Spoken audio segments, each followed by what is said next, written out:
We've got to have these layers in place, and we haven't understood it, and we've just tried to teach doctrine to people who are babies who don't have these spiritual layers in place. They can't see it. They can't comprehend it. They see from inside of who they are and where they are. There is a better way. When you start understanding these foundational layers, it can make a huge difference in the lives of the people around us. Thank you for joining us for Effective Heart Change. The podcast will discuss how to apply faith principles to real-life situations.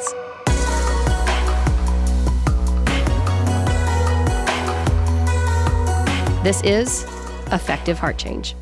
Well, it's good to be here with Effective Heart Change. Welcome, Dale. Thank you, sir.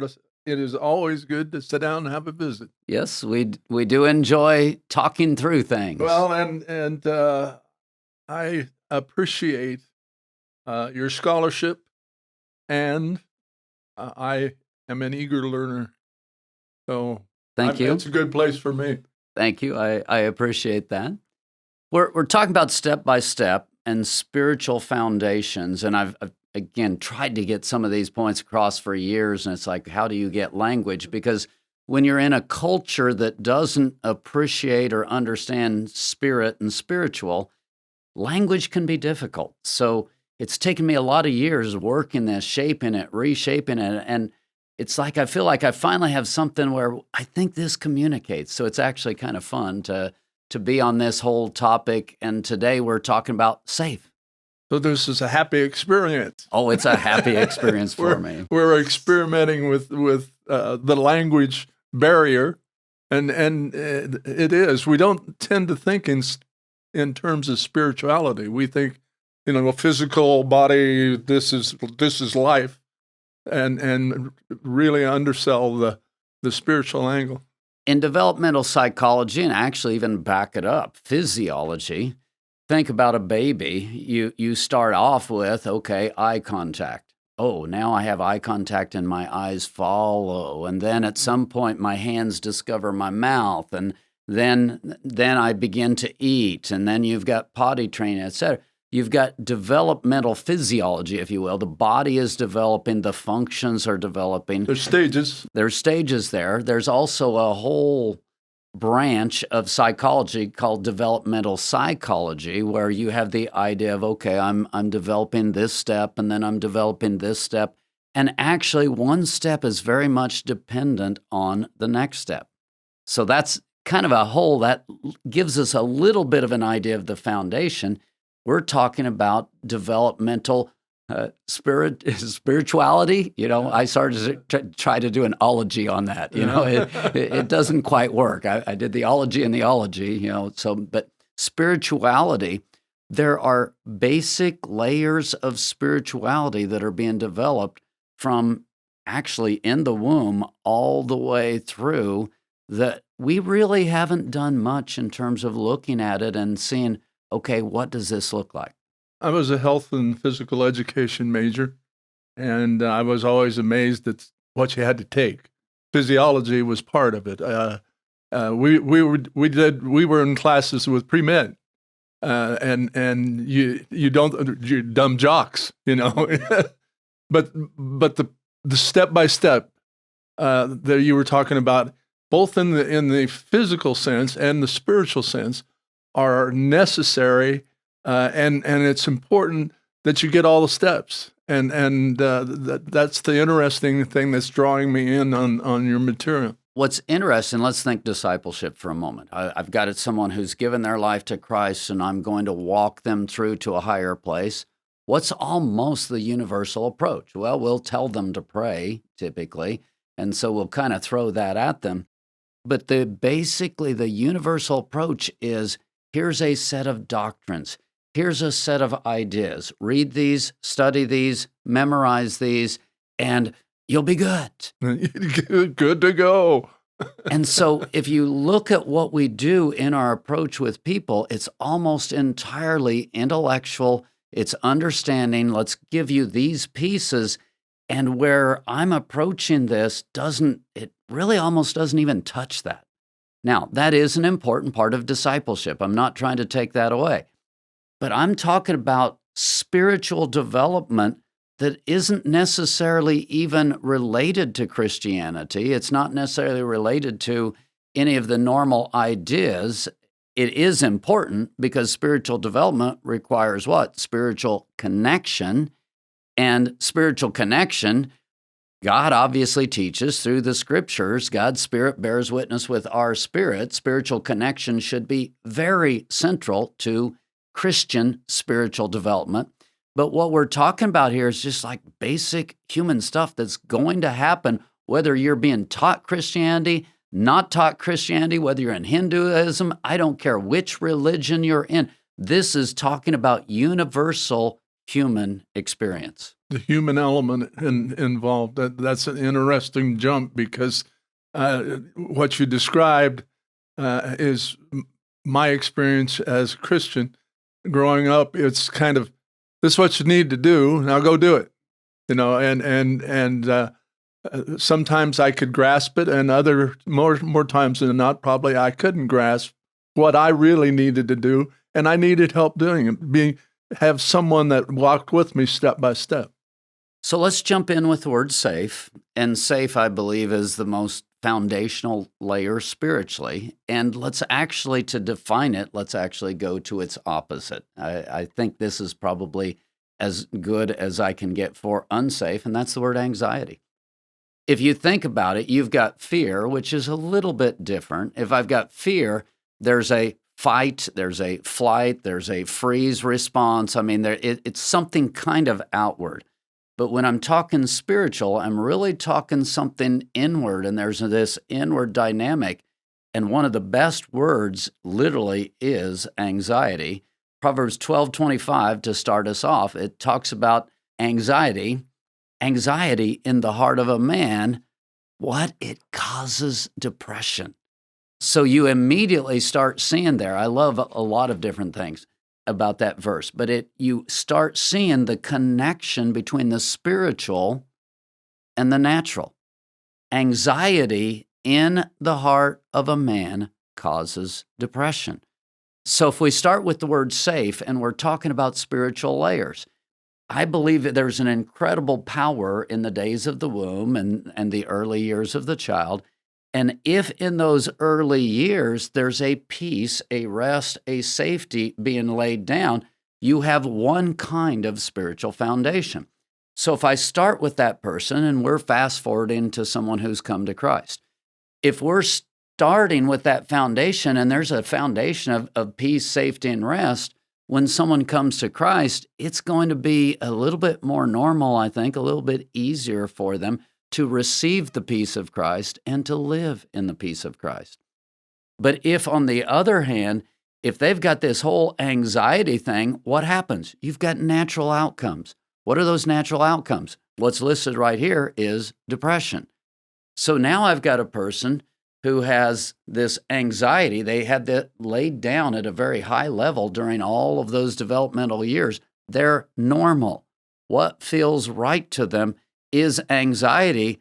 So if you come along peddling a gospel of peace, you don't get very far. And on top of it, if they've taken it to the point to where there's depression and depression at a high level, guess what? They don't have the energy to even deal with any ideas that you're trying to bring.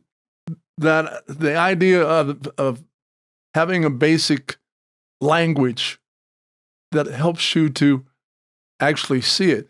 I'm amazed at how often something will come up in a conversation, and I'm just blown away because all of a sudden something clicked. There's a connection that happened years before.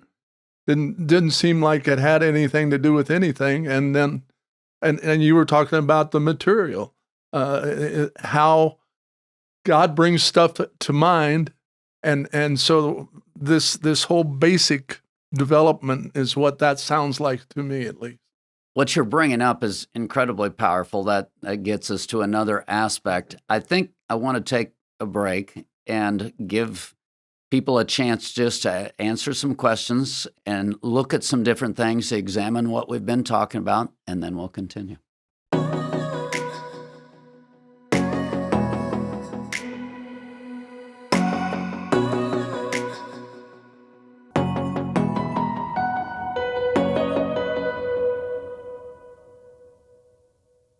One of the things that I say a lot is we see, we think, we hear inside of our spiritual flows. So this one's talking about safe, and we started off talking about anxiety. A person who has that basic anxiety laid down inside of them, they see from a completely different point of view from someone who has a spiritual layer of safe. And again, we're not talking, wow, I've taught you Christianity, and so you know that you're supposed to have the peace of God that passes all understanding. We're talking about spiritual foundations. When those foundations are there, life is experienced differently. Now, the good news is, in Christ, I can drink in peace. I can drink in life in a way that changes the spiritual foundations. But if I don't have that, there's an incredible liability there. And let me share a verse with you that really picks that up. This is out of Matthew chapter 6:22. The lamp of the body is the eye. If therefore your eye is good, your whole body will be full of light. Now think about that. A lot of times I talk about lenses. I talk about sunglasses or et cetera. I've got this set of lenses on. And out of that set of lenses, that's going to determine how I look at the world. And I'm going, wow, everything's kind of dark today. Well, you have dark glasses on. Everything's terrible. Everything's awful. Our world is falling apart. Well, you have a foundation, a spiritual foundation of anxiety, and you're looking at life. Everything you see, you're seeing through that lens of anxiety. The phrase, that's the way I see it, comes to mind. And we operate from that place because it is basically what we see is how we understand things or misunderstand them. The next verse is, but if your eye is bad, all right, let's just stop. Let's say I've had that foundation of peace and rest and safe laid down in me. My eye is going to be completely different. See, we a lot of times we read this verse and we're like, they didn't get the doctrine laid down. They didn't get the understanding. Well, that's important.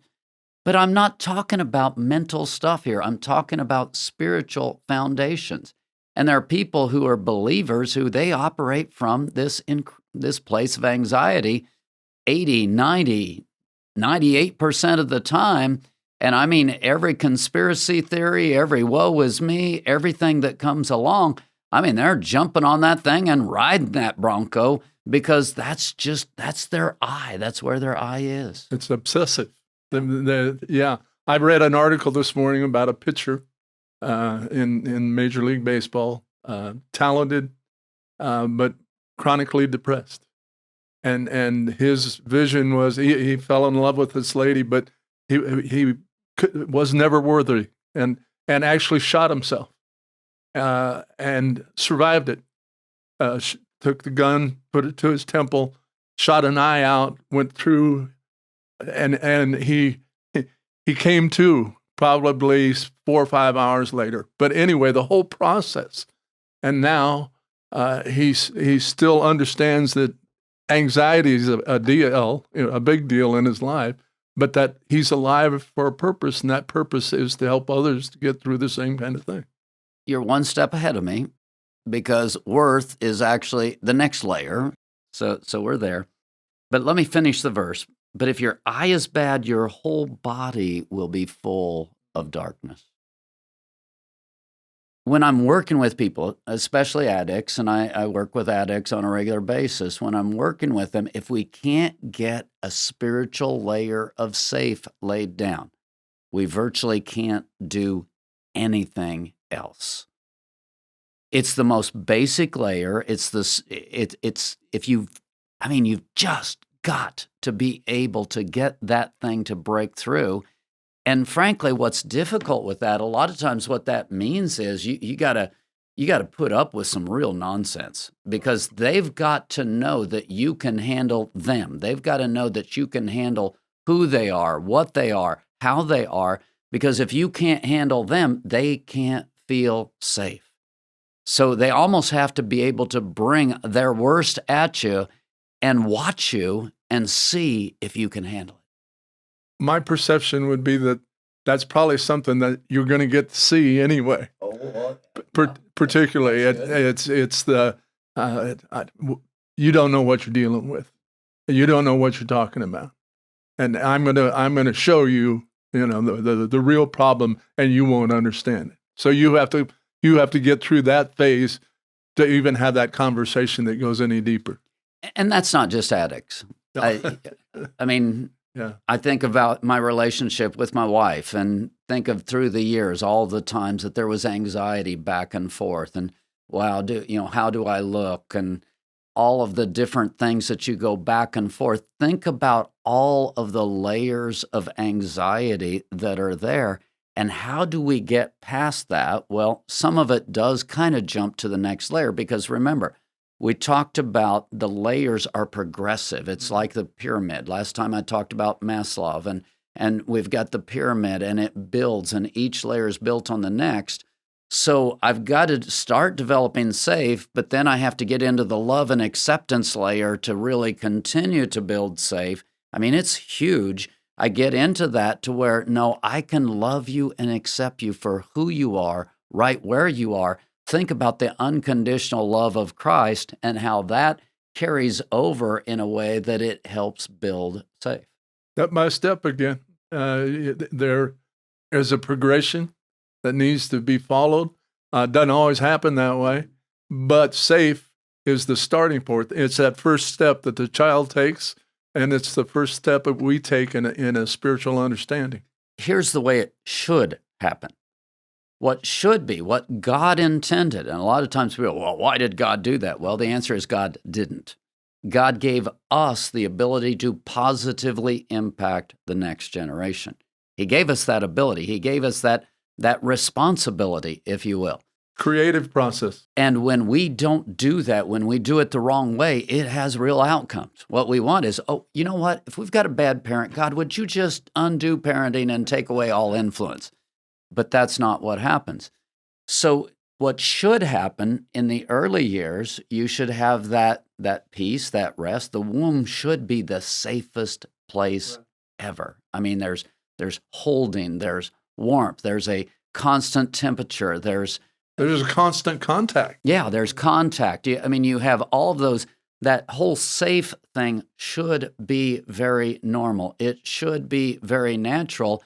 And especially if mom and dad are there and they're interested in this child and they want this child and they're speaking good things over it and they're excited about having a child, et cetera. Just think about the environment that should be there to begin to lay down safe and peace and rest. And then after the baby is born, oh, wow, now we get to a little different picture. I mean, think about it. How many new parents are kind of like, oh, now what? Yeah, I'm thinking more changing diapers in that moment. Oh my, what a mess. What do I do with this? What am I doing? How do I do this? So it's easy to look at that and you start looking at all the different issues that can happen during the days of the womb and how are we going to feed this child? How are we going to take care of it? What's the future look like? And then you get into the early days and all of a sudden we start noticing, oh, safe isn't necessarily being laid down. There's a lot of anxiety. There's a lot of heaviness, depression. There's all of these kinds of things. And the way that works, there is a transfer. Last time you brought up the word environment. There's a transfer from what's going on around the child to the child. That becomes incredibly important. I think we'll take a break and just process what's been happening, what we've been talking about. And then when we come back, we'll pick up on that topic.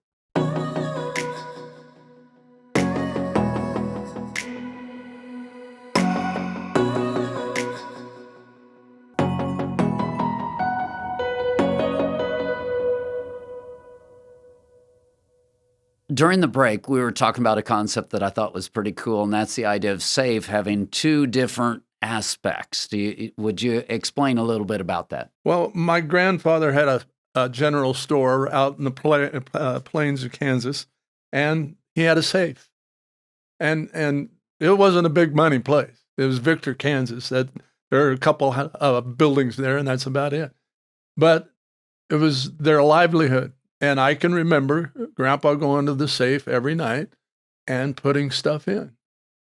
And so when you're talking about safe, the picture that comes to mind is of a literal safe, a big black, heavy, safe place to put things. And one of my observations was that sometimes money went in there, and that was a big deal. And it came out, and then it went back in. So it was in and out all the time. There were other things, I had no idea what they were. There were papers, and evidently it was important to Grandpa. But the difference between having something in it and using it, or having something in it just as storage, you start talking about what we're doing with our spiritual awareness. And it sounds like that to me. Sometimes we put stuff in there, and that's just in there for safekeeping. There's two different topics that I talk about when I talk about spirituality. I coined terms because our culture, again, it's not about spirituality. It doesn't even have the language. So I talk about spiritual substance, and then I talk about spiritual presence. Now, spiritual substance is very much like the safe that you just talked about. If you think about it, there's this thing that we take, and we take this stuff that's very active and alive and very right now, and now I take that and I put it into a vault. That vault could easily be called character. That's a word that people understand. Over a period of time, the decisions that I make start to build up our character. That's like the safe. That's like the vault. I've got these decisions. I've got these patterns. I've got these normal. I have these core values, and I'm operating out of that. That's the solid stuff in the safe that we're going to operate from that. But I've also got this normal day-to-day thing of anxiety or peace. So I've got these patterns of interacting with customers, if you will, if you want to take it back to that. I've got these daily things that I do this and this and this and this, but at the end of the day, it goes into the safe or it doesn't go into the safe. So whatever's been laid up in that safe, it creates that filter that we talked about out of Matthew 6, to where that's how I see life, that's how I respond to life. So I've got this deeper character substance that is part of how I'm responding.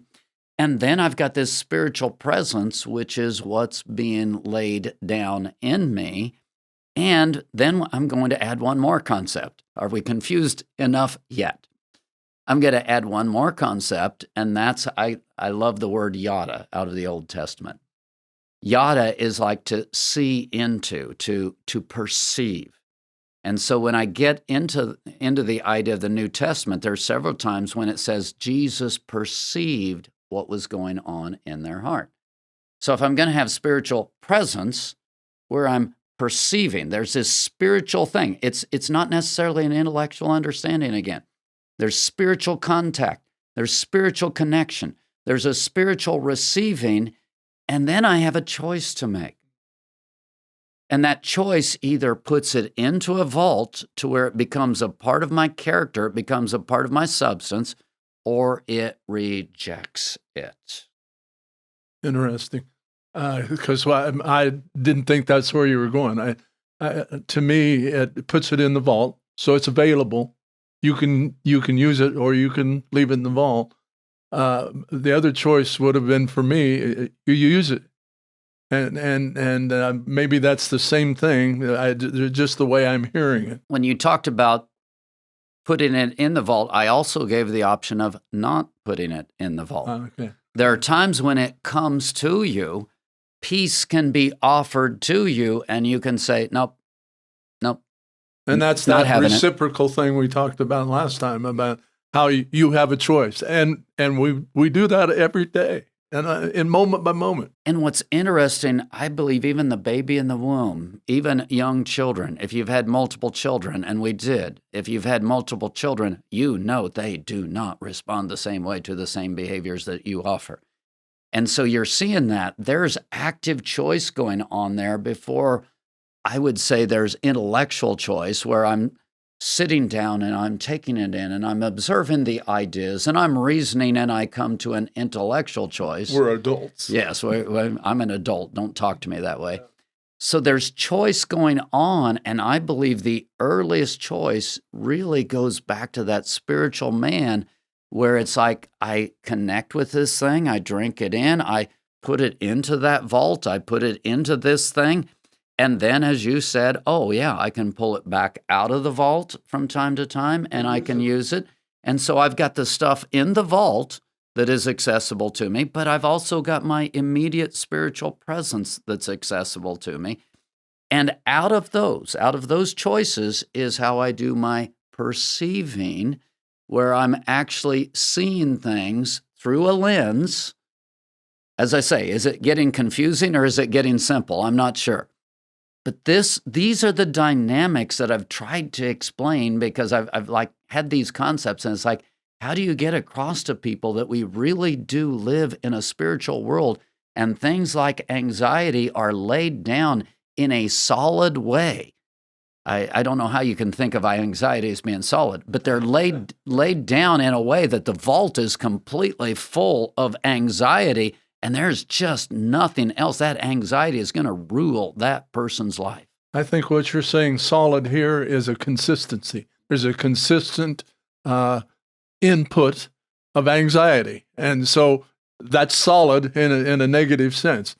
One of the things that I was thinking about, psychology, one of the classes early in college you have to take, talked about child development.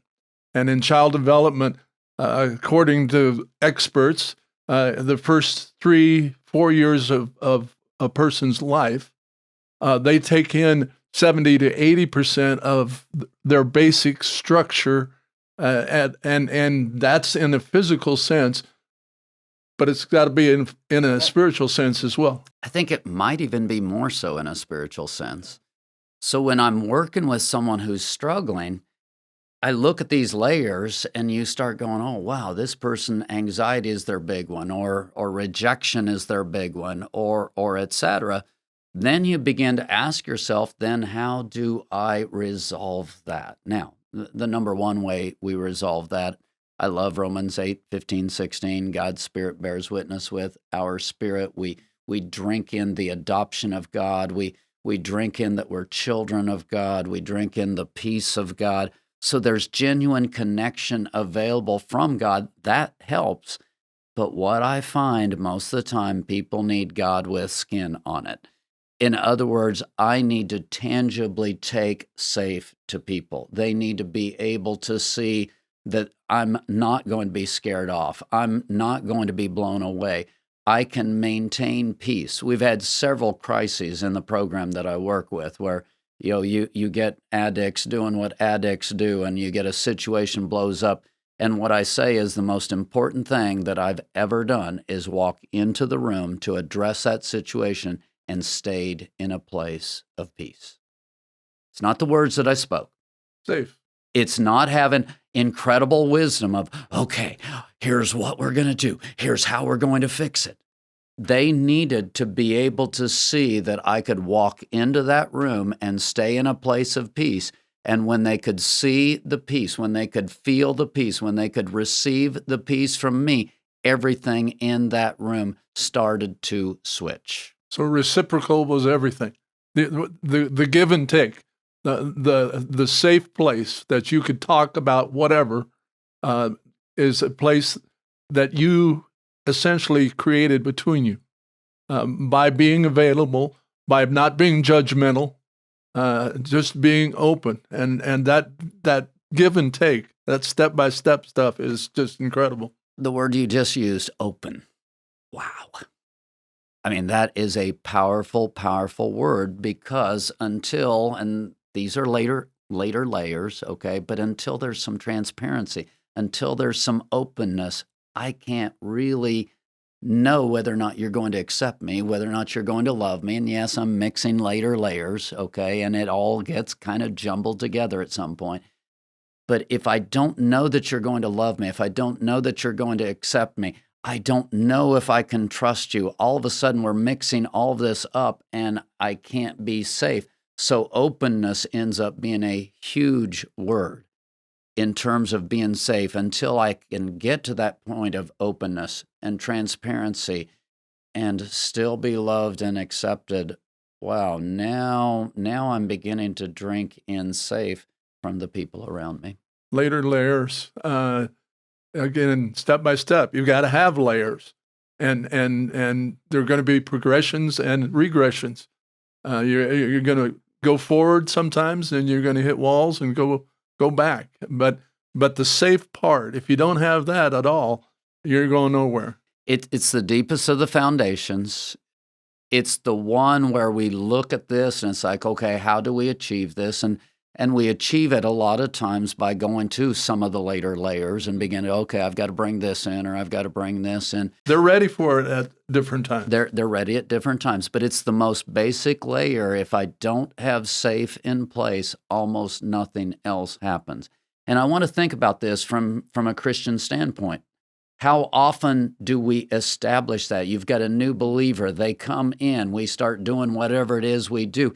How often are we aware of this foundational spiritual layer, and we are developing the kind of relationship, we're giving them the kind of information, if you will, we're interacting with them in a way that if they don't have this layer of safe in place, we're getting it established. Let me back up with one more verse. Isaiah 28:9, God comes out and he says, "Whom will I teach knowledge?" Those just drawn from the breast. But it's line upon line, it's precept upon precept. I mean, that's such a powerful wrap-up to where we're going. We've got to have these layers in place, and we haven't understood it, and we've just tried to teach doctrine to people who are babies who don't have these spiritual layers in place. They can't see it, they can't comprehend it, they see from inside of who they are and where they are. There is a better way. When you start understanding these foundational layers, it can make a huge difference in the lives of the people around us.